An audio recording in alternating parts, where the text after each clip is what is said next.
사도행전에서 가장 사실은 중요한 말씀이 오늘 이 사도행전 2장 1절부터 이 13절에 있는 말씀입니다. 그런 의미에서 이 2023년 이 마지막 주일 이 설교를 어쩌면은 우리한테는 이 마지막이라고 하는 시간이지만 이 사도행전으로 생각하면은 이제 시작하는 시간이고 또 모든 교회의 시작, 그 교회의 시작이 이 오순절 다락방에서 이 초대교회가 시작하는 가장 결정적인 한 장면을 뽑는다면 이 사도행전 2장 1절부터 13절에 있는 이 말씀입니다. 그런 의미에서 이 말씀을 우리가 잘 소화하고 새김질하면 우리 사도행전 자체가 그냥 쉽게 이해할 수가 되지만 이게 잘 우리가 소화를 못하면 이 사도행전 자체가 우리가 이게 뭐지? 라고 생각할 수밖에 없는 그런 성령의 역사들이 기록된 말씀이 이 사도행전에 있는 말씀이죠. 오늘 이 말씀은 2장 1절에 이렇게 시작합니다. 오순절 날이 이미 이르매. 이 오순절이라고 하는 것은 유대교의 이 절기로 얘기하면은 가장 먼저 수확한 그 자신이 가지고 있는 그런 수확물들을 먼저 하나님 앞에 드리는 그런 시간이 오순절 절기의 신앙입니다. 그런 의미에서 오순절 날이 이르매라고 하는 말은 사실은 예수님이 6월절을 이 절기에 죽으시고 그리고 40일 계셨다가 다시 말해서 한 10일 뒤에 그 일어났던 사건들이 바로 오순절 이 다락방의 사건이죠. 예수님이 6월절에 돌아가시고 성령이 이 오순절 이 절기에 우리 가운데 오셨다라는 말은 구약에 있는 말씀을 보면은 그것이 굉장히 중요한 의미를 가지고 있습니다. 6월절이라고 하는 것은 패스오버죠. 뭔가 이 죽음을 넘어섰다라고 하는 겁니다. 그 6월절에 예수님이 죽으시고 부활하셨는데 이 6월절이라고 하는 이 패스오버라는 거가 하나님의 은혜로 모든 허물과 죄를 덮으셨고 그리고 예수 그리스도의 피로 모든 사람들이 가지고 있는 실패와 절망을 하나님께서 그 상처를 씻겨주셨다라는 의미가 있고 또 그 6월절이라고 하는 예수 그리스도의 피 흘리심은 과거의 죄, 현재의 죄, 그리고 미래의 죄까지 다 하나님께서 기억하지 않으시겠다라고 하는 의미를 가지고 있습니다. 그런 의미에서 덮으시고 씻겨주시고 기억하지 않는 은혜, 바로 그 은혜가 6월절의 신앙이라고 한다면 오늘 이 오순절이라고 하는 이것은 바로 덮어지고 그리고 씻겨지고 그리고 하나님께서 내 죄를 기억하지 않는 은혜의 능력이라는 게 도대체 뭘까? 우리가 은혜를 받았다라고 하는데 사실은 은혜를 받은 사람이 은혜로 산다는 건 또 다른 관점입니다. 그런 거죠. 내가 예수를 믿는 것과 예수의 그 믿음으로 산다는 것은 또 다른 관점인 거죠.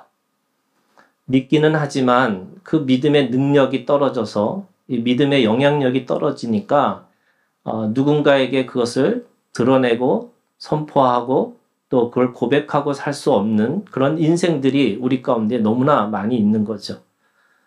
더구나 우리가 그런 걸 너무 많이 보잖아요. 여러분 이중 언어들이 있어요. 사랑한다고 해놓고는 열심히 미워하는 사람들이 있고 그리고 뭐 어떻게 보면은 건강하기만 해다오라고 해놓고는 성적이 떨어지면은 뭔가 이게 질책을 하고 뭐 하는 것들이 있는 거죠. 그걸 이중 언어라고 얘기하는 거예요. 실제로는 말로는 그렇게 하지만 몸으로는 다르게 살고 있는 것과 같은 겁니다. 우리가 예수를 믿는다라고 하는 이 믿음이라는 것은 결국에는 몸의 언어로 사는 거지 말의 언어로 살아가는 게 아니죠. 근데 유대인들에게는 사실은 말이 곧 실제고 그 말이 곧 사람들에게 눈으로 보고 귀로 듣고 손으로 만진바 되어지는 그것이라고 이야기하셨던 겁니다. 창세기부터 그 모든 역사 속에서 하나님은 하나님의 사람들로 살게 하셨는데 그들은 그렇게 산다고 말해놓고는 다른 삶으로 살 수밖에 없으니까 오늘 이 사도행전 2장 1절에서 오순절이라고 하는 이 절기 안에 진정한 우리가 가지고 있는 하나님이 주신 것에 대해서 부유하심과 풍성하심에 대해서 실제로 그거를 경험하고 또 그렇게 살라고 하시기 위해서 오늘 성령을 보내주셨다 이렇게 말씀하고 있는 겁니다. 그래서 교회는 뭐냐? 교회는요 성령 공동체입니다. 어떤 자신이 가지고 있는 신념이나 또는 어떤 자기가 가지고 있는 가치를 추구하는 것이 아니고 성령께서 운행하시고 또 성령께서 말씀하시는 것을 따라서 살아가는 거죠. 그런 의미에서 오늘 우리가 가지고 있는 이 말씀의 주제가요. 사실은 오늘 우리가 4절에 있는 말씀이 오늘 말씀의 주제입니다. 그들이 다 성령의 충만함을 받고 성령이 말하게 하심을 따라 다른 언어들로 말하기를 시작하니라. 우리가 보통 이것을 방언이라고 하는데 그 당시에 유대인들에게서 방언은 자신들이 가지고 있는 고향의 언어를 얘기하고 있어요. 우리가 얘기하는 사투리와 같은 겁니다. 그러니까 그들이 자신의 언어를 가지고 자신의 말을 하기 시작했다. 이런 뜻이기도 합니다. 그런데 이제 이것이 나중에 초대교회에 들어가면서 방언이라고 하는 것이 하늘의 소리 또 하나님의 언어라고 하는 그것으로 변질되고 또 그걸 통해서 또 하나님의 사람들이 가지고 있는 은사들이 그렇게 나오게 됐다라고 이야기하고 있습니다. 근데 왜 그 당시에는 그 사람들에게는 그것이 사투리처럼 들려지는 말이 왜 점점점 초대교회에 들어갔을 때 그들에게 다시 그것이 어떤 하늘의 소리와 같은 방언과 같은 이야기가 됐을까? 그게 오늘 이 4절에 있는 말씀에 보면 성령이 말하게 하심을 따라 라고 하는 이 말씀입니다. 성령이 우리 가운데 오셨는데 사실은 우리가 그 성령을 따라서 산다라는 게 뭐냐? 그것은 성령이 하게 하심을 따라 산다고 이야기하고 있는 겁니다. 그래서 지금까지 내 마음을 가지고 성품을 다하고 뜻을 다해서 내가 하나님 사랑해야지 이런 거잖아요. 내 이웃을 내 몸처럼 사랑해야지 이런 거잖아요. 그래서 613가지의 율법이라고 하는 걸 통해서 사람들에게 그거 할 수 있다고 계속 이야기했었어요. 근데 실패한 겁니다. 아무리 노력해도 안 되는 거죠. 뭐 마찬가지로 우리가 새해 결심하고 하지만 뭐 그것이 오래 가지 않는 거 또 내가 아무리 신념을 가지고 한다 할지라도 어떤 때는 그 신념을 내가 스스로 그거를 어길 수밖에 없는 상황 또는 사건 또 관계 이런 것들이 올 수밖에 없는 거죠. 그러니까 하나님께서 마지막에 그 사람들에게 진정한 그것이 뭐냐라고 하게 하시기 위해서 오늘 성령을 우리 가운데 보내주시고 성령이 하게 하심을 따라 살게 하시기 위해서 오늘 우리 가운데 성령을 보내주셨다고 말씀하고 있는 겁니다. 그래서 우리가 믿음이라고 하는 건 뭐냐? 믿음이라는 거는 내가 어떤 신념을 가지고 뭔가를 결정하고 판단하고 분별하고 이게 아니고 오늘 내 마음을 성령이 운행하실 수 있도록 내 마음이 성령이 하게 하심을 따라서 내 마음에 있는 것들을 위임하고 위탁하는 것이라고 말씀하고 있는 겁니다. 그래서 오늘 우리가 가지고 있는 믿음이라는 게 뭐냐면 하나님 앞에 내 마음을 드리는 거예요. 하나님께서 하시기를 원하시는 대로 하나님께서 그렇게 나를 끌고 가게 하여 주시옵소서. 그래서 말씀을 붙들고 살아가는 게 아니고요. 사실은 말씀에 붙들려 살아가는 것이 우리의 삶의 모습이라고 이야기하고 있는 거고 내가 무엇인가 결정하고 살아가는 것이 아니라 내 마음을 주님 앞에 드림으로 인해서 주님이 끌고 가시는 대로 그렇게 살게끔 말씀하고 있는 겁니다. 오순절 그들이 모였습니다. 이 오순절 그들은 모든 사람들이 다 수확한 것들을 하나님 앞에 감사하는 그 시간에 그들은 실패자로 또 상처받은 자로 그 오순절 다락방에 함께 모여 있었던 겁니다. 예수님은 40일 동안 함께 있다가 승천하셨고, 그래서 하나님의 부재, 예수님의 부재 가운데 있으면서 그들은 도대체 어떻게 해야 될지 모르는 그런 상황 속에서 그들은 모였습니다. 스승을 떠나보낸 사람들, 그리고 지치고 힘들고 또 그런 인생의 길을 걸어갈 수밖에 없는 사람들, 종교적으로는 바리새인들한테 핍박을 받고 정치적으로는 사두개인들한테 이 핍박을 받고 또 그들의 삶은 팍팍하지 않은, 어떻게 보면 로마의 식민지로부터 살 수밖에 없는 그들의 그 삶 속에서 그들은 함께 모였습니다. 우리가 보통 사람들이 힘들고 어려우면 다 사람들이 개인적으로 자신이 가지고 있는 그 속에서 뭔가 사람들하고 공유하기보다는 떨어져서 뭔가 스스로 그걸 뭔가를 해결하려고 하는 거지만, 여러분 진짜 그것이 온전한 공동체는 힘들고 어려운 사람들이 함께 모여 있는 곳이 이 오순절 다락방의 그 공동체였고, 교회라고 하는 것이 바로 그런 공동체라고 이야기하고 있는 겁니다. 그런 의미에서 오늘 우리가 신앙이라는 건 뭐냐? 사실은 모이는 것으로부터 시작하는 겁니다. 이 모인다라는 말은 여러분 모이는 게 쉬운 게 아니에요. 그렇잖아요, 여러분. 마음에 안 든 사람 너무 많고요. 그리고 내가 가지고 있는 이 아픔을 사람들한테 드러나는 것 자체가 수치스럽고 모욕스럽고, 또 어떤 때는 굳이 그거를 말할 수 있어야 되나라고 하는 상황까지 올 수밖에 없는 거고요.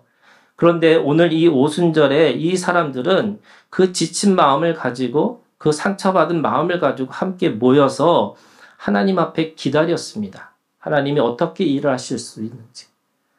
그런 의미에서 우리가 하나님 앞에 진짜 믿음이라는 건 뭐냐? 기다리는 거죠. 하나님이 일하실 때까지. 아까 말씀드렸던 것처럼 성령이 하게 하심을 따라서라고 하는 말 속에는 성령이 하게 하심을 따라서 하기 위해서 먼저 멈추는 것이 우리의 신앙의 시작이라고 할 수 있습니다. 멈춘다라는 말이 여러분 그렇게 쉬운 게 아닌 거죠. 내가 생각을 멈추고 내 감정을 멈추고 내가 할 수 있는 그 모든 것들을 멈추면서 하나님이 어떻게 하실지 내가 기다리겠습니다. 그리고 성령이 하게 하심을 따라, 하나님이 하게 하심을 따라서 내가 그렇게 하겠습니다. 라고 살아가는 겁니다. 그런 의미에서 오순절 날이 이름에 그들이 다 같이 한 곳에 모였더니 라고 하는 이 모이는 신앙, 또 기다리는 신앙, 그래서 모여서 기다려서 하나님이 하시게 하심을 따라서 그들이 그렇게 하나님 앞에 머물러 있는 그 모습이 오늘 이 말씀의 시작입니다. 그러면서 오늘 2절에 있는 말씀에 이렇게 얘기하고 있어요. 본연이 하늘로부터 급하고 강한 바람 같은 소리가 있어. 3절 마치 불의 혀처럼 갈라지는 것들이 그들에게 보여 각 사람 위에 하나씩 임하여 있더니, 바람과 같은 소리, 그리고 불의 혀처럼 갈라지는 것들이라고 하는 그 성령이 운행하시고 성령이 함께 하신다라고 하는 것에 대한 하나의 이게 상징인 거죠. 그렇게 하나님이 보여주시는 것들을 통해서 그들이 기다리고 있었던 진리, 기다리고 있던 하나님의 그것을 그들이 그렇게 경험하고 그걸 통해서 성령이 하게 하심을 따라서 그렇게 되었다라고 말씀하고 있습니다. 여러분, 신앙은 아무것도 안 하는 게 신앙이에요. 사람들은 착한 일 해야지, 좋은 일 해야지, 이게 이 도덕과 윤리적인 관점에서 서 있다 보니까 그걸 했느냐 안 했느냐를 가지고 그게 뭐가 되냐면 율법주의가 되는 거예요. 그런데 신앙은 뭐냐? 우리가 율법주의에 빠지지 않고 하나님 앞에서 우리가 하나님이 하시는 것들에 대해서 내어주고 내 마음을 위탁하고 위임한다고 하는 것은 결국 하나님이 하시고자 하는 대로 내가 그것을 따라가는 것인데, 그런 의미에서 믿음이라는 거가 예, 능동도 아니고 수동도 아니고 이게 피동이라고 하는 거예요. 하나님 앞에 내가 되어지어지는 거고 믿어지는 것이고 그렇게 하나님 앞에 살아가게 되어지는 것이라고 우리에게 말씀하고 있는 겁니다.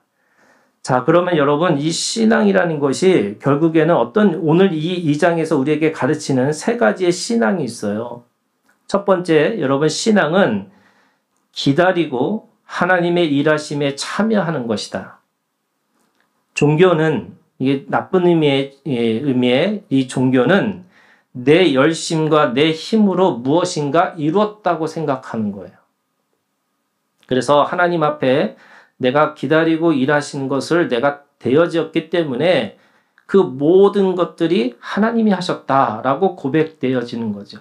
안 그러면 내가 무엇인가 뭔가 있어서 내가 이렇게 뭔가 이룬 거야 라고 생각할 수도 있고 동시에 내가 망하면 내가 무슨 죄가 있길래 라고 하는 것으로 들여다볼 수밖에 없다는 거예요. 근데 여러분 모든 것 하나님이 하실 거고 하나님이 마침표가 되어 주실 것입니다.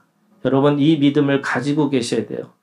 두 번째는 신앙은 여러분 철저하게 개별성을 갖고 있는 거예요. 그래서 오늘 성령이 어떻게 임하시느냐면 각기 각 사람 위에 하나씩 임하여 있더니 이렇게 말씀하세요. 그러면서 개별성이면서 뭐예요? 공동체적인 거예요. 근데 이게 개별성이 없으면 사람들이 뭐냐면 다 하나하나의 색깔들이 다 잊어버리고 전체주의로 가는 거고 이 공동체성이 없으면 다 개인주의로 갈 수밖에 없는 거예요. 그런데 신앙은 뭐냐? 여러분 각각 하나님 앞에 다 개별적인 것들이 있는 거예요. 그래서 다른 사람하고 비교하고 경쟁할 수 없는 하나님이 주신 고유한 내 것이 있는 거고요. 그 개별성을 가지고 있는 사람만이 어떤 의미에서 연대하고 또 연합할 수 있는 힘이 있는 그 공동체성을 지키고 살아갈 수 있는 겁니다. 세 번째 신앙은 여러분 이해와 이성을 넘어서 하나님 앞에 생명을 말하고 그 생명을 추구하게 살게 돼 있는 겁니다. 여러분 우리 가운데 이해되지 않고 설명되지 않는 것들이 너무나 많이 있죠. 그런데 그 안에서 하나님께서 우리에게 너무 많은 것에 대해서 예를 들면 다 이해하려고 다 설명하려고 하면 할수록 스스로 자신이 가지고 있는 것들을 이 바벨탑을 쌓는 것처럼 자신의 생각과 자신의 것들을 통해서 하나님처럼 또는 하나님의 이름을 가지고 하는 것이 아니라 자기의 이름을 가지고 계속해서 말할 수밖에 없다고 얘기하고 있는 겁니다. 그런 의미에서 신앙은 이해와 이성을 넘어서 우리 가운데 생명을 추구하게 만든다라고 말씀하고 있습니다. 자, 성령이 말하게 하심을 따라서 오늘 사람들이 다 갈릴리 사람이라고 얘기해요. 왜 갈릴리 사람이냐? 대부분의 사람들이요, 디아스포라라고 하는 유대인들이 흩어졌다가 자신이 말년이 되면, 노년이 되면 다 다시 와서 자기 고향에서 살려고 하는 거예요. 그런데 그 사람들이 가능하면 어떻게 보면 그 당시에 언어가 아람어를 썼고 또 뭐 헬라어도 썼고 또 라틴어도 썼고 또 그 안에서 히브리어도 쓰고 살았음에도 불구하고 각각의 자기가 원래 살았던 또는 자랐던 그 고향들의 말들이 있었는데 그것들을 숨기고 살았던 거예요. 그러니까 그들이 그렇게 모여서 다 갈릴 사람 아니냐라고 했는데 오늘 말씀해 보니까 11절에 그레이드인과 아라베인들이라 우리가 다 우리의 각 언어로 하나님의 큰 일을 말함을 듣는도다. 각 언어로 하나님의 큰 일을 말하는 역사가 일어난 거예요. 다 다른 말을 하고 있는 것처럼 보이는데 사람들에게 들리는 게 뭐냐면 하나님의 큰 일이라고 하는 그들의 가지고 있는 언어가 다른 언어, 형식으로는 다른 언어를 갖고 있지만 내용적으로는 똑같은 하나님의 큰 일을 말하기 시작했다는 겁니다. 그러면서 12절 그것을 바라보고 있는 사람들이 놀라고 당황하고 어떤 사람은 13절 조롱하고 어떤 사람은 새술에 취했다라고 할 정도로 그들이 가지고 있는 상식으로는 도저히 이해할 수 없는 일들이 벌어지기 시작했다는 거예요. 왜 그런 일이 벌어졌어요? 그게 4절에 있는 말씀이에요. 성령이 말하게 하심을 따라서. 제가 늘 한 얘기지만 여러분, 우리가 아버지 할 때 내가 입을 벌리고 버지 이렇게 하잖아요. 그런데 성령이 말하게 하심을 따르는 거는 내 입술을 내가 마음대로 움직이는 게 아니에요. 성령이 말하게 하심을 따라. 내가 내 입술을 주님 앞에 드리니까 그 주님께서 그렇게 되어지게 만드셨다는 거예요. 그래서 내가 하나님 앞에서 하나님의 말을 한다는 말은 뭐냐면 내 입에 힘을 뺀다는 거예요. 내가 손과 내 발을 가지고 내가 했던 내 욕망의 도구로 썼던 이 불의의 병기가 내가 하나님 앞에 내 손을 드리고 내 발을 드리고 하나님께서 하시는 대로 하게 했습니다 라고 하는 순간에 그것이 의의 병기가 된다고 말씀하고 있는 거예요. 그래서 모든 종교는 힘을 주라고 얘기하는데 여러분 신앙은 힘을 빼시는 거예요. 뭔가 자기가 가지고 있는 것들을 욕구를 욕망을 자꾸 추구하게 만든 거라면 여러분 신앙은 그 욕구와 욕망조차도 주님 앞에 내어드려서 하나님이 하게 하심을 따라서 살라고 말씀하고 있는 거예요. 자, 그러면 오늘 이 성령의 역사가 어떤 의미냐라고 하면 여러분 성령의 역사는 갈라디아서 5장 22절에서 23절 우리 한번 찾아볼까요? 갈라디아서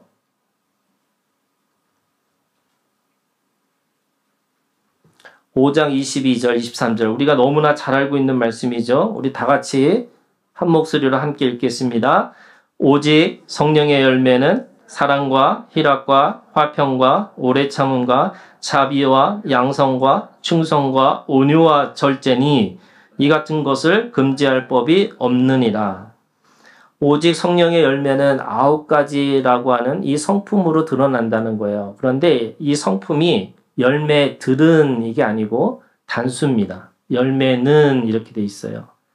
무슨 말이냐면 사람들은 사랑의 열매가 있고 희락의 열매가 있고 화평의 열매가 각각 다른 것처럼 보이지만 사실은 이 모든 열매가 한 가지라는 거예요. 단수예요. 그러니까 사랑이 있거나 희락이 있거나 이렇게 어떤 것이 있고 어떤 것이 없는 게 아니고요. 하나가 없으면 다 없는 거예요. 그러면 성령의 열매라는 건 뭐냐? 여러분 이 성품을 갖게 돼 있어야 되는 거예요. 그러면 제가 늘 한 얘기지만 여러분 하나님 믿고서 착해지셔야 돼요. 근데 세상 사람들은 교회에 다니는 사람들이 더 이기적이고 더 사랑이 없는 것처럼 보이고 더 사람들이 계산적이고 이렇게 이야기를 하고 있어요. 그러면 이 성령의 열매들이 어떻게 이루어질까? 오늘 이 말씀이에요, 여러분. 자, 바람과 같은 성령이 우리 가운데 임하시잖아요? 그럼 이렇게 됩니다. 여러분, 바람과 같은 성령이 하게 하심을 따라서 무엇이 우리 가운데 오냐면 여러분, 자유가 와요. 이걸 잘 생각하셔야 돼요, 여러분. 우리가 가지고 있는 자유를 내가 자유해야지 이게 아니고요. 바람과 같은 성령이 하게 하심을 따라 내가 살게 되면 내가 어떤 것으로부터 거침없는 인생이 된다는 거예요. 그럼 여러분 내 마음에 이 바람과 같은 성령이 오게 하시기 위해서 여러분 기도하셔야지만 뭐가 돼요? 자유함이 생기는 거예요. 사람들이 뭐뭐로부터 자유 이러잖아요. 내가 뭔가 벗어나기 위한 걸 자유를 생각하는데 여러분 어딜 가든 그 자유를 가로막고 있는 그 모든 것들이 다 있는 거예요. 그러면 내가 내 스스로 그걸 할 수 있느냐? 없어요. 그러면 바람과 같은 성령이 우리 가운데 임하셔야 되는 거죠. 두 번째는 불 같은 성령이 하게 하심을 따라 살게 되면 그 불 같은 성령을 통해서 하나님 앞에서 공의와 정의와 진리를 추구하게 살게 돼 있어요.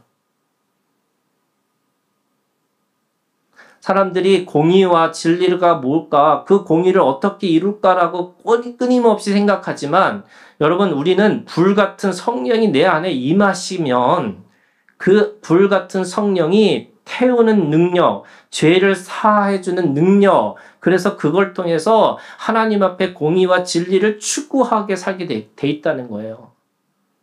세 번째, 비둘기 같은 성령이 하게 하심을 따라서 내가 살게 되면 그 비둘기 같은 온유와 겸손이 우리 심령 가운데 시작되어진다고 말씀하고 있는 거예요. 여러분, 이거를 잘 아셔야 돼요. 우리가 종교 생활하면 안 돼요. 하나님 앞에서 신앙생활, 생명생활을 하려면 이 생명이 우리 가운데 오게 하시기 위해서는 여러분 뭘 기도해야 되느냐? 성령이 내게 임하시기를 기다리셔야 되는 거예요. 모여서 함께 기다려서 성령이 하게 하심을 따라서, 그래서 비둘기 같은 성령이 임하시면 내게 이해되지 않고 설명되지 않는 온유와 겸손이 우리들의 심령 가운데 차고 넘친다고 말씀하세요. 기름과 같은 성령이 우리 가운데 임하시면 그 기름과 같은 이 기름이 능력이고요. 우리에게 영향력이고요. 누군가에게 하나님 앞에서 나를 누군가가 공격하고 누가 뭔가 해도 견디고 이길 수 있는 능력이 기름과 같은 성령이 하게 하심을 따라서 살게 되는 사람의 삶의 모습이에요. 마지막으로 여러분, 담비와 같은 성령이 우리 가운데 임하시면 세상이 알 수도 없고 세상이 줄 수도 없는 부유와 풍성함이 우리 가운데 있다는 것을 경험하고 살아가는 거예요. 여러분, 돈 있는 사람이 나눠주는 게 아니에요. 가져야지만 내가 나눌 수 있다고 생각하는 건 착각이에요. 어떻게 보면 단비와 같은 성령, 이른 비와 늦은 비와 같은 하나님이 그때그때 나한테 주셨다라는 걸 깨닫는 자만이, 내가 그래서 뒤돌아보는 인생이 상처와 아픔과 내가 가지고 있는 원망과 불평 가운데 있는 사람은 내가 아무리 노력하고 아무리 뭘 해도 부유하고 풍성해도 여러분 그거를 경험할 수가 없는 거예요. 그런데 내가 뒤돌아보면서 살면서 하나님이 하셨구나, 그 은혜를 나한테 주셨구나 라고 하는 이 단비와 같은, 이른 비와 늦은 비와 같은 하나님이 일하심을 경험한 사람에게는 그 부유와 풍성함이 우리 가운데 있다고 말씀하고 있는 거예요.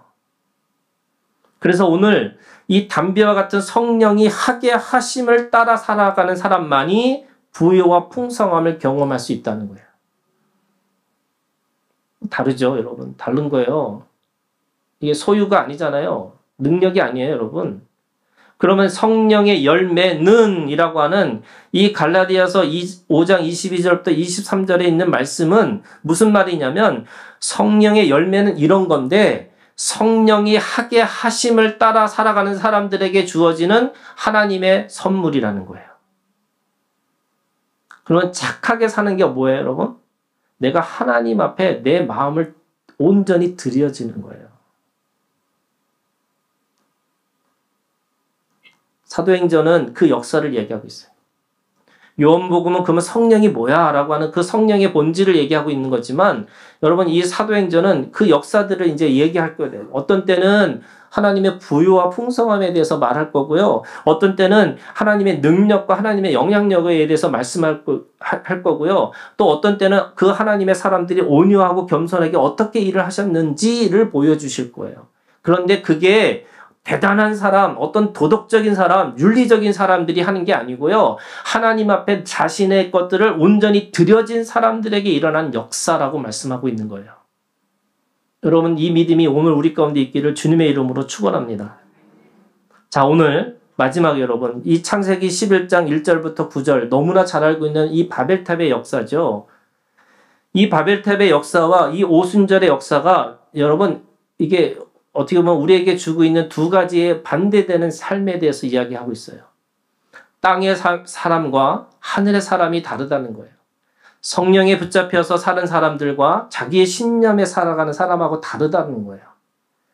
이 바벨탑을 하고 있는 사람, 이 땅을 보고 어떻게든지 그 땅에서 더 높은 사람, 더 높은 자리를 추구하는 이 바벨탑의 삶으로 살아가는 사람들과, 어떻게 보면 하늘에서 내려와서 불같은 성령, 이 바람과 같은 성령, 이 담비와 같은 성령, 비둘기 같은 성령이 내려와서 낮아져서 또 낮아져서 그 낮아지는 삶이 무엇인지를 다르게 우리에게 말씀하고 있어요. 이게 두 가지가 완전히 대조되어 있습니다.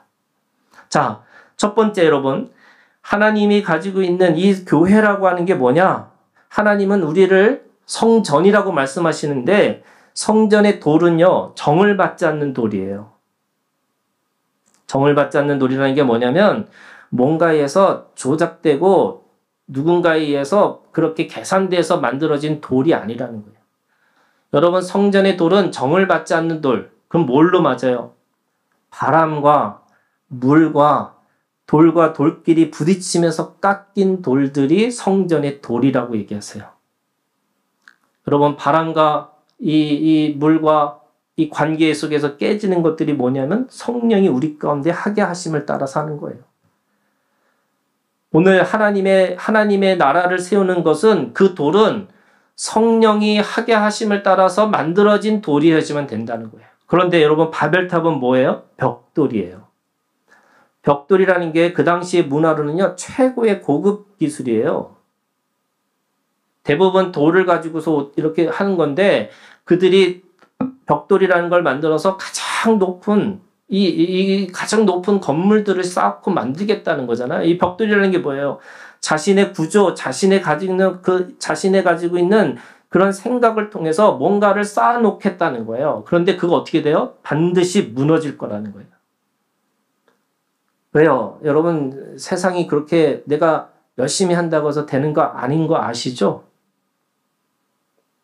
되는 거 아니에요? 노력해서 안 되는 거 아시죠? 네. 그거 아셔야 돼요. 열심히 하고 노력해서 된다? 여러분, 그게 어느 정도 되는 것처럼 보일 뿐이지 인생 수고와 슬픔밖에 없는 거고 그 안에서 무너지고 또 무너질 수밖에 없는 게 우리들의 인생이라고 말씀하고 있어요. 두 번째, 여러분, 이 오순절 다락방에서 다른 언어였지만 그들은 하나님의 큰 일을 같이 보고 있고 큰 일을 말하고 있는 그 언어의 통일성을 말하고 있어요. 그래서 개별적이지만 하나가 되고 그래서 그 하나가 서로 연합하고 연결돼서 서로 연대할 수 있는 하나님의 사람들이 되어졌다고 말씀하고 있어요. 여러분, 약한 사람일수록 연합하고 연대하셔야 돼요. 그게 뭐냐면 여러분, 하나님 앞에 가장 독립적인 사람이 서로 하나님 앞에서 상호 의존할 수 있는 거예요. 그래서 하나님의 뜻이 그렇게 우리 가운데 이루어진다, 그 연합과 연대를 통해서 이루어진다고 말씀하고 있는 거예요. 반면에 바벨탑은요, 서로 같은 언어를 썼는데 자신의 이름을 내기 위해서 뭐 하고 있냐면 하나님이 그들을 흩어버셔서 서로 분열되게 하시고 혼란케 하셨다는 거예요. 그들은 뭔가 이루겠다고 말하는데 그 이름이라는 게 왜 그렇게 언어가 흩어지고 왜 그들이 흩어질 수밖에 없을까라고 생각해 보면요, 각각의 자신이 가지고 있는 욕망들이 다르기 때문에 그래요. 자신이 추구하는 욕망이 부딪히니까 그러다 보니까 그 안에 같은 언어를 쓰고 있는 것처럼 보이지만 그 자체가 이미 혼란의 언어고 이미 그들이 서로 같이 한 몸으로 뭔가 이루고 있는 것처럼 보이지만 하나님 앞에서 계속 흩어지게 만드시는 거죠. 근데 똑같이 여러분, 세 번째, 이 오순절 다락방에 있는 사람들도 흩어졌어요. 왜 흩어졌어요? 어떻게 보면은 예루살렘과 온 유대와 사마리아와 땅끝까지 이르러 내 증인이 되기 위해서 흩으셨어요. 근데 그 흩어지는 게 그들이 힘이 빠지는 게 아니고요, 그 안에서 하나님의 영향력과 하나님의 능력들이 되어지는 거죠. 왜 그럴까? 왜 그들은 흩어졌음에도 불구하고 왜 그들은 그것이 영향력이 되고 능력이 됐을까? 그들이 성령이 하게 하심을 따라서 이 성품이라고 하는 것을 드러내고 살아가니까 그 안에 사랑이 시작되고 생명이 시작되고 공동체가 시작되기 때문에 그래요. 그래서 흩어지면서 공동체가 생기는 거예요. 흩어지면서 그들 안에 하나님의 사람들의 모임이 시작되어지는 거죠. 사랑할 수 있는 사람, 생명을 구해 줄 수 있는 사람, 그래서 함께 그것을 연합하고 연대할 수 있는 사람들이 그 안에서 시작됐다고 말씀하고 있어요. 그런데 여러분, 도시를 건설해서 자신의 힘과 자신의 능력을 생각하는 이 바벨탑에 있는 사람들은 서로 적이기 때문에, 그리고 서로 양육강식, 힘 있는 자가 약한 자를 잡아먹어야 된다고 생각하기 때문에 그들은 뭔가를 건설하고 대단한 것처럼 보이지만 결국에는 그 제국들은 없어지고 또 없어질 거라는 거예요. 누가 남아요? 어린 양이 남는 거예요.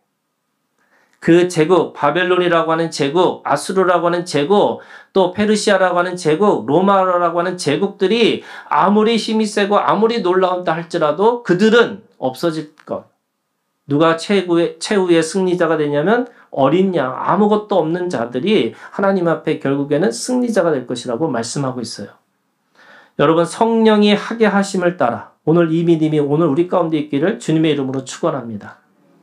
그래서 오늘 여러분, 우리가 함께 하나님 앞에 기다려서 하나님이 어떻게 하게 하심을 따라서 하게 하시는지, 그것이 어떤 때는 자유함으로, 어떤 때는 하나님 앞에 능력으로 그렇게 드러내고 살아가는 오늘 이 믿음의 공동체, 성령의 공동체가 되기를 주님의 이름으로 축원합니다.